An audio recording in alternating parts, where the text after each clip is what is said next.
The Soviet desire to get this aid to help them destroy these weapons is not all because they worry they'll be used against the United States. They worry it will be used against them.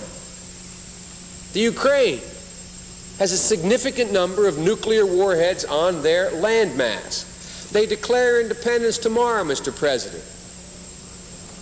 They nationalize, in effect, all those weapons that are now on their territory. They become an instant nuclear power, Mr. President, with a government we know not of, in circumstances we cannot contemplate, and, Mr. President, at least for the Russian Republic and other republics, a new dimension with which they have to deal. And in the context of a civil war or anything approaching that in the former Soviet Union, Mr. President, I do not find it reassuring to know that there are a number of tactical nuclear weapons, from nuclear landmines to artillery shells, that are sort of floating around the landscape there, Mr. President. So it's not just our concern, I acknowledge. But Mr. Gorbachev and what's left of the central government's leadership, they have a concern that in that context, those weapons present a dimension to civil war unlike anything the world has ever contemplated.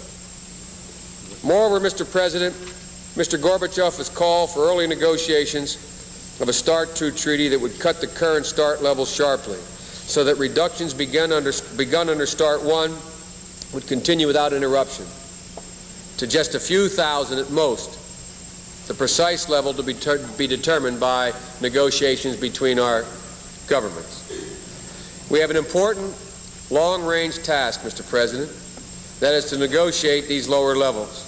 But, Mr. President, I want to again, as I yield, thank Senator Nunn and thank Senator Lugar for being willing to underscore for all of us at this moment that although we have a long-range task, we have an urgent task to help the Soviet Union get the reduction started and to accelerate the process of actual weapons elimination.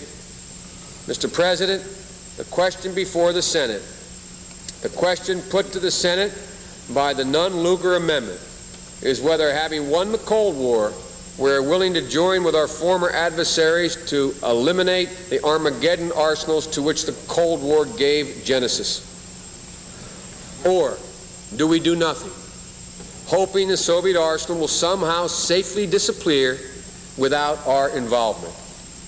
The defeat of the Nunn-Lugar Amendment, Mr. President, to which I'll speak to more after they speak to it, in my view, in my very strong belief, to defeat it would be a reckless gamble with history. For what they are proposing is clearly the single most significant, in my view, the single most significant cost-effective national security expenditure